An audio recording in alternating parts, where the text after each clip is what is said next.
My name is Patrick Foley. I'm the resident artist at Barneys in Beverly Hills. I'm here with Alison Mueller, and this is a look that I feel like works on almost every age group and every woman from day to night. Before you apply your makeup, you want to make sure that the skin's hydrated, and there's a variety of products you can use. Tatcha and 3Lab are two of my favorites. When you're looking for a foundation, you're also looking for a texture and color. So you want to make sure that you're getting the right texture. And it's important to have a foundation that makes you feel comfortable, that gives you the coverage that you need. I chose Clé de Peau, their satin finish foundation, because it gives a nice amount of coverage and you see it going on so you don't overuse it. I think the most important thing when you're doing a foundation with a sponge is that you go not up and down, but you go straight down. It makes it look much more smooth. You see the product going on so you don't overuse it. I like a fuller coverage concealer. I like to use it after the foundation. Most people use it before, and that's not a bad thing, but we're all our worst own critic, so you tend to overuse the concealer. So once you have your foundation on,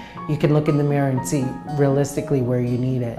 I love the Hourglass brush for concealer because it applies it so smooth. I usually put the concealer under the eye and I use it all over the eyelid as an eyeshadow base.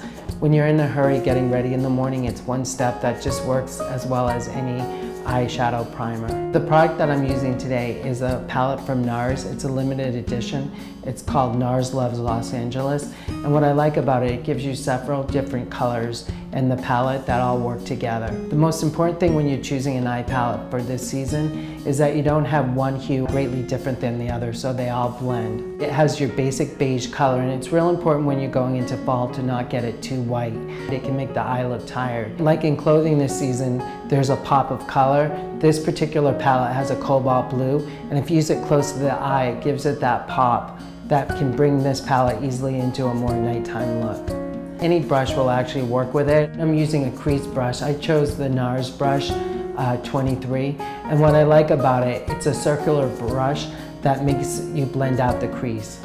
Neutrals are really big this season. They're a little bit more of a golder tone, and what I like about them is you can really define the eye with them. I like to sweep the face with powder. I've never gotten away from the powder look. I think it's a great tool. I just think a lot of times people overuse it. And there's several powders that are great. Nars makes great one. I chose Serge Luttan because it really seals it in and you don't feel like you need to retouch. I chose a cream bronzer from Hourglass.